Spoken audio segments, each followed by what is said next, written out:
Hello, it's Martay. Welcome back to another episode of Tay Talk. Do I get an introduction? It's my second time being here. This is my fiance, soon to be my husband. Isn't that crazy? Carlos. Do you want me to tell them? No. Okay, good. Okay, I didn't think so. He's like, I'm Carlos. For sure. He's like an international superstar. He does Stop it. mariachi music. But on the real, we were in Dallas, random story. Carlos got stopped by a cashier in Whole Foods, and she was like, oh my gosh, are you Alex Rodriguez? And I was like, who is Alex Rodriguez? And she thought that you were this famous Dominican singer. Mm-hmm. But Carlos is African American. God bless you. Mm-hmm. So just need the money. It's not true. Just give me the money. The money. I'll be anybody famous. I'll be anybody famous. Whatever. Anyways, we're not here to talk about that. We're here to talk about boundaries and dating. So if you know anything about what I've been doing here on the podcast app or on YouTube, I have been talking about different items that go with like starting relationships or dating, just because I simply believe that it's not talked about in a healthy way often. And if you're a Christian, I don't want to say a general statement that the church does not talk about healthy dating, but I haven't heard a lot of it. And so if you know any sources that's talking about healthy dating, I know a couple, but I haven't heard a lot. And so to be honest, I think we talk a lot about singleness, and we talk a lot, like I've said in the past, about marriage, but the in-between of getting to know somebody that you would want to marry is a question mark for a lot of us. So in our past episode, we talked about 10 signature signs. I sound like I'm operating and doing a commercial for Michaels. 10 signs that he does not like you. Situations that you might be in if you're like a girl. And I think they're just as applicable for guys. You could flip a lot of them. Yeah. That the person that you like doesn't like you, or the person you're like dating doesn't really like you. And then before that, I did one. I was just listening to it today, actually. I was posting it. It was basically on lies that we tell singles, especially if you're in the church. I've heard a lot of them in my past, that we should stop telling singles. Super duper great encouragement. And then we've done a lot of others. So today's is about boundaries. I don't get super excited about this because I feel like boundaries are really like, they do feel like boundaries. Like, you know, if you're a dog in a yard, which we're not, but like, you would just love to go free. Like, I had a husky one time back in the day, husky part wolf. She was super athletic. We'd put her in the backyard, and the funnest thing she'd love to do was jump over that 10-foot fence and go run through the fields and come back 5 hours later. And so I think naturally our human flesh, our human nature wants to just run free and not have boundaries. So that's why I feel like they can be tough to mostly implement. But I want to talk about some boundaries in dating today, and just give some examples of maybe how we've like totally messed up in boundaries without giving you all of our detailed life experiences here. But yeah, that's really what I want to do today. So when I was dating, I'm not dating like, or he always gets on me about this, I'm not going on dates with people anymore. I'm technically dating, right? You'd call it dating. Still one man, it's him. So this isn't coming from like right now, but I mean, maybe like a couple years ago, I was in the dating scene. I was online dating, meeting guys. If you watch any of my other videos, links below if you're on YouTube, I was going on dates with multiple guys a week, like 2-3 guys sometimes within the same time. And when I found out that I was not interested or they were not interested, I would just cut it loose and open the door to dating someone else. And so I didn't limit myself to just like being like trying to focus on one person at a time, because I wasn't exclusive with any of them. I did give them the opportunity, and I discussed this in other videos, to say, hey, I want to be exclusive with you. And once we had that conversation, and I was very open and articulate about it, then we would cut it off. And you were actually the first person that I had. Well, the first serious person. You should stop while you're ahead. To become exclusive with, which I'm really grateful for. So, because, first serious person to me, because sometimes you do commit before you're ready. And so, yeah, I'm committed now and I'm ready. You know what I mean? So let's talk about boundaries. Let's get to it. Let's cut to the chase. So I told Carlos that I would start with my boundaries for dating, and I'd love to hear his, because he's a man and I am a woman. And I think we set boundaries very differently. So, and I'm keeping in mind that a lot of you who are watching this, you are dating. And so you're probably thinking, what should I really have as boundaries? And I think I'm going to approach my boundaries from my faith as a Christian woman.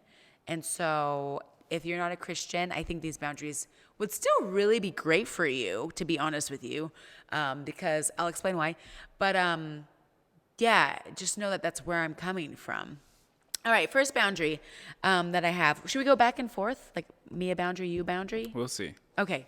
My first boundary is that unless we're an exclusive couple, like this man is my boyfriend and he and I are both not seeing anybody else, they do not come to the house. Yeah, so we only go to public places on dates. Gotcha. Yeah.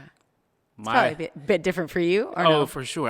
Now that I'm thinking about this, I feel like there's less boundaries for guys. Tell us why.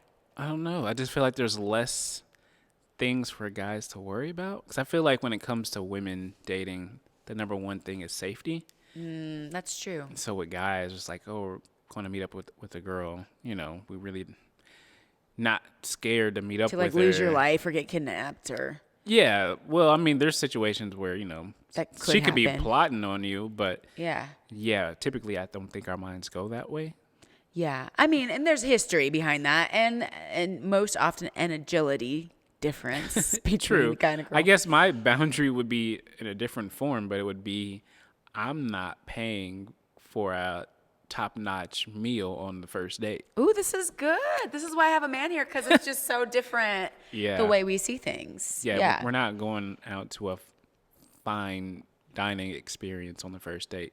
Okay, well, tell me why. Because I'm gonna lose my money. Whoa. Well, I'm not. I'm authentically whoa, came from me there. I just feel like I've done it before where I'm like, I'm gonna impress this girl. We're gonna go out to this nice dinner, and then she's like, "This is great," or "This is nice," and then, I wouldn't say she ghosts me, but yeah, it's just didn't go anywhere she from there. Wasn't serious about you. Maybe not. Yeah, I love that because I think that's called investment. Yeah, exactly. And there's no need to fully invest if it's super risky. And I think that's kind of like every aspect of life. Well, I feel like some women have the thought that he needs to take me out to the best restaurants. Not even the best, but like he needs to feed me and we need to have dinner, we need to have dessert and an appetizer and a couple of drinks if he's going to take me out. And I feel like not all guys operate that way. At least towards the later half of my dating experience, I was like, no, listen, my pocketbook only goes so far.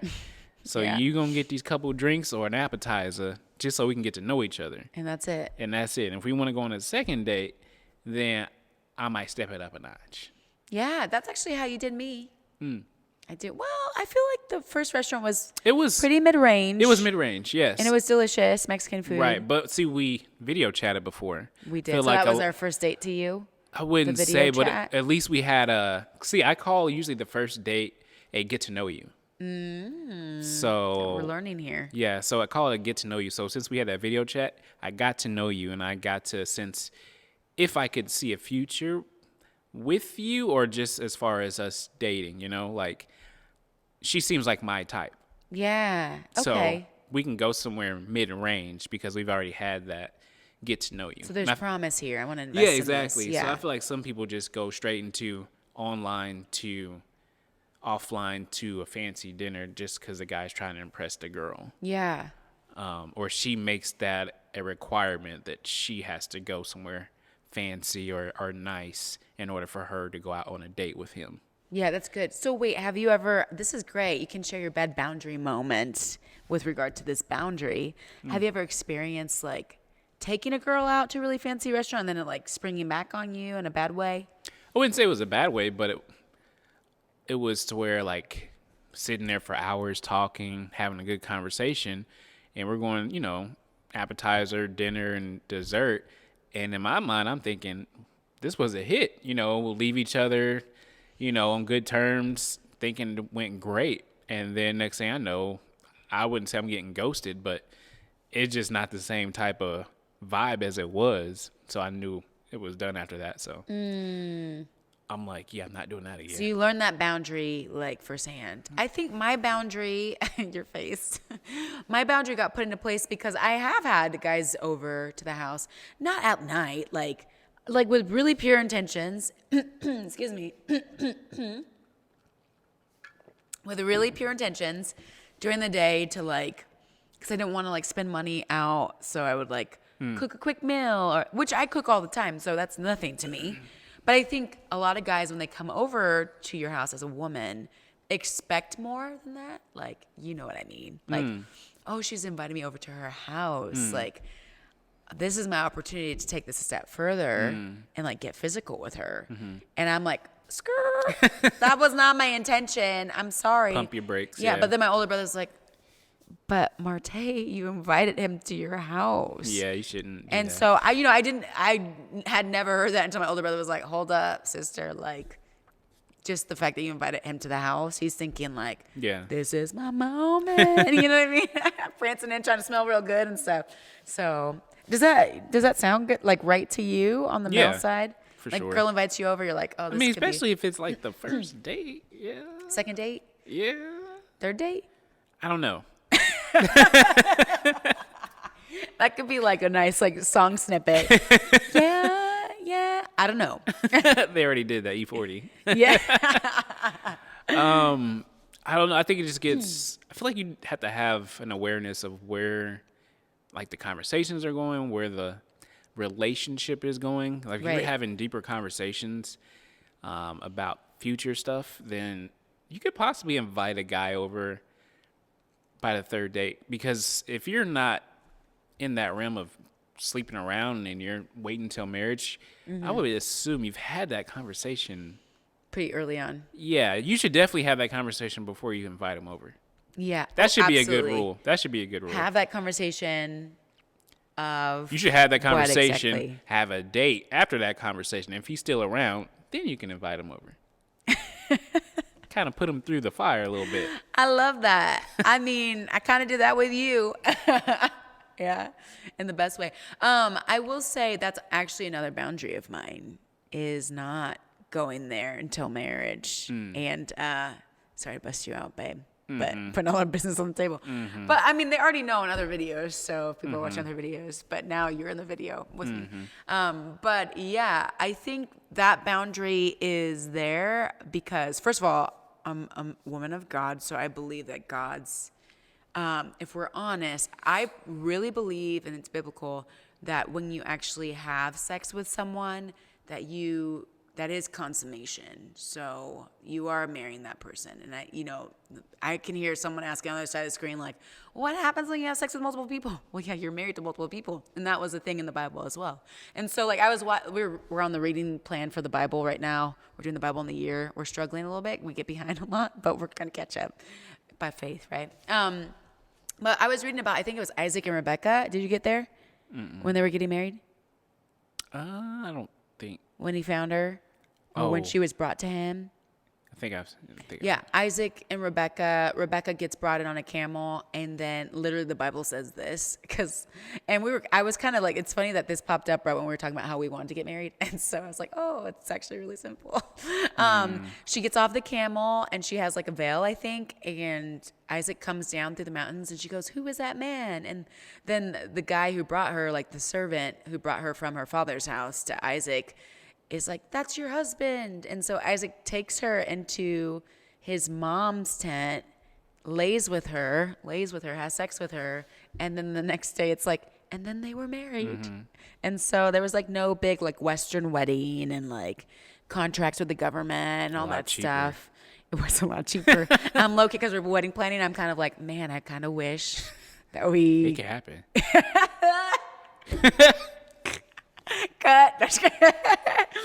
I mean, low key, then the Lord honors that as marriage. The world may not, and I think a lot of people are going to come for my neck with that. But that is a huge boundary for me, and not just because of that.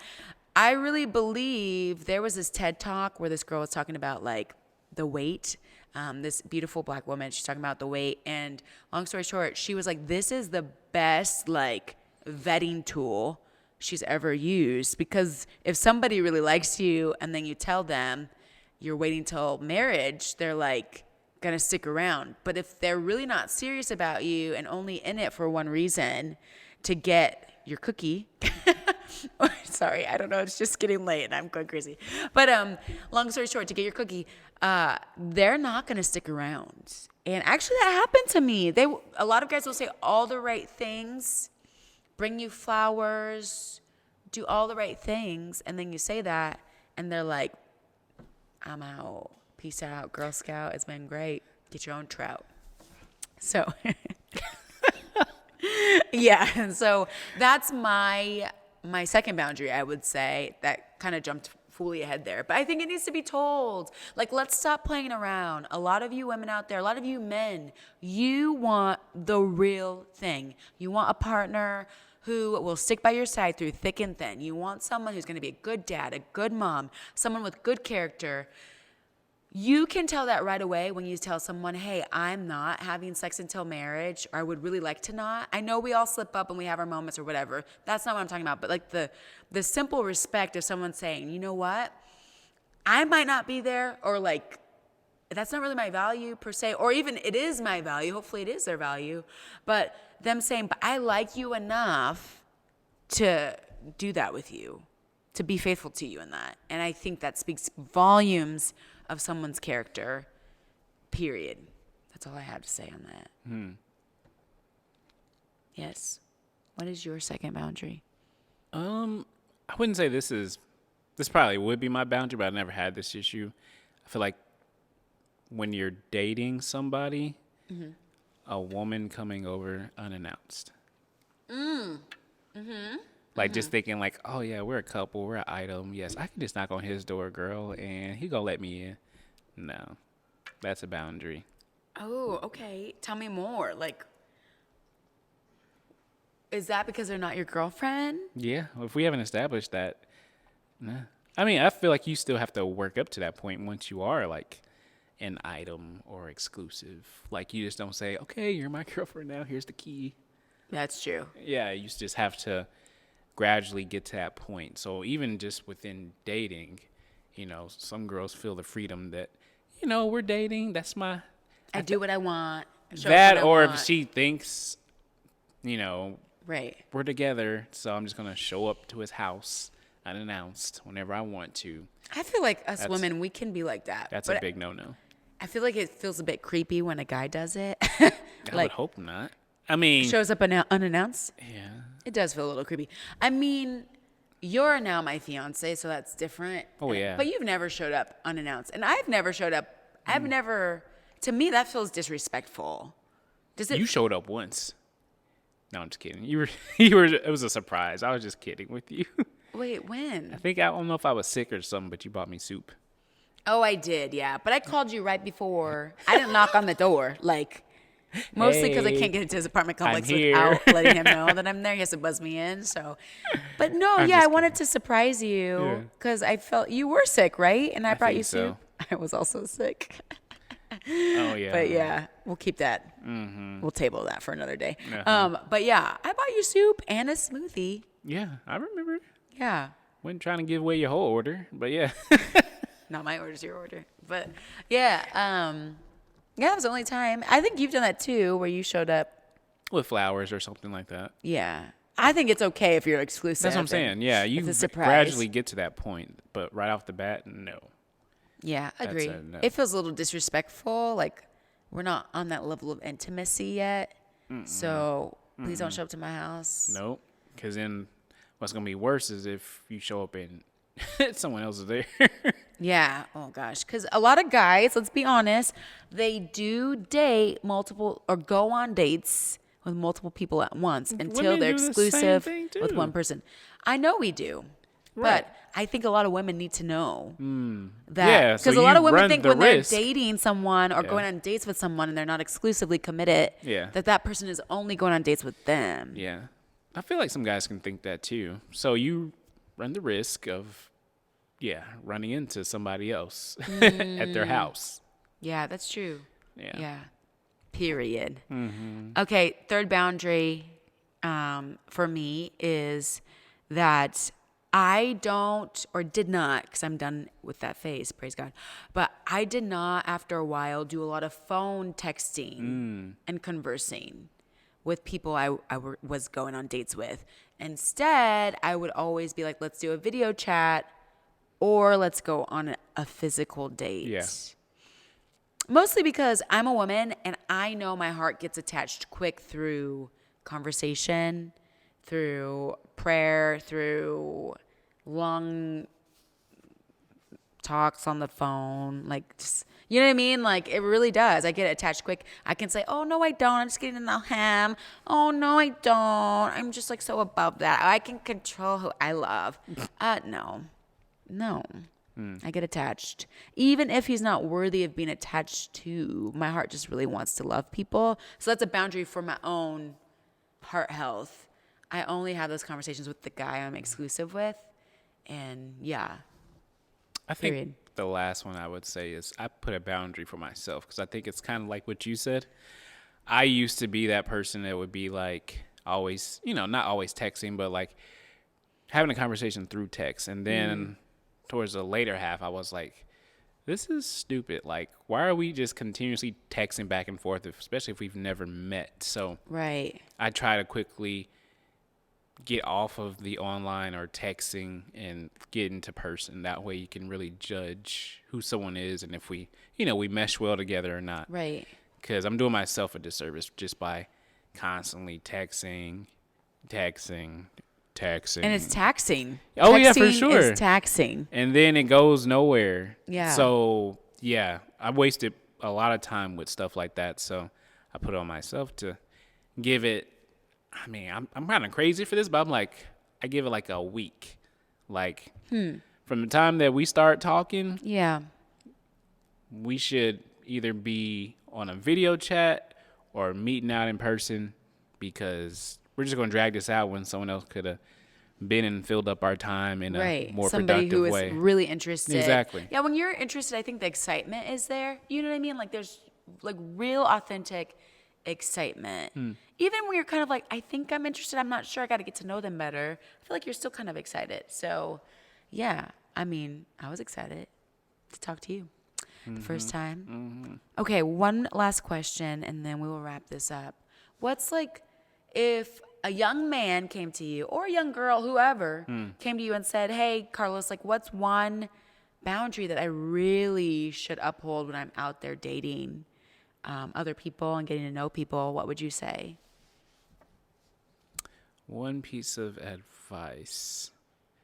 Or a boundary like that they should really uphold? I feel like it should be don't date anyone that you aren't serious about. I feel like that's a boundary, I guess. Yeah, it is.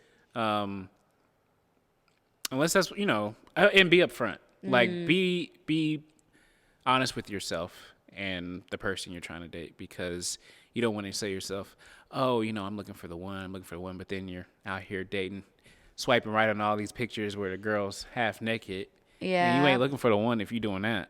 So then you're lying for yourself. Speak to him. So just be honest with yourself, and just know what you want.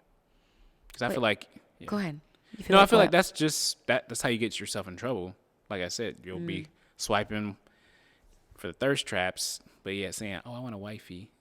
Ooh, you got to get your mind right. Yeah. Some people don't even know their mind's not right. Oh, yeah. Same with you women. I feel like you be looking at these guys, they're thirst trapping too, but just in a different way. I think us girls nowadays, that thirst trap is just so much more vulnerable.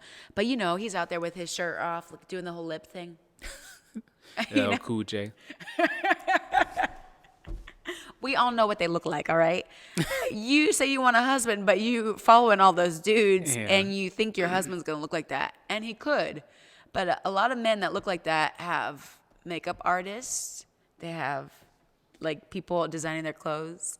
You know what I mean? Like you don't just wake up doing that on your own. They have wives that got their back. That's true. And so, sometimes you have to think to yourself, what does a husband look like?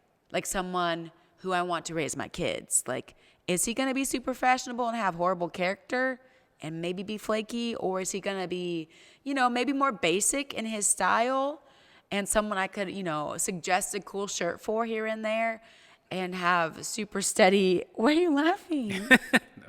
Super steady character, because I think so many more guys would be in your dating pool if you would open your eyes.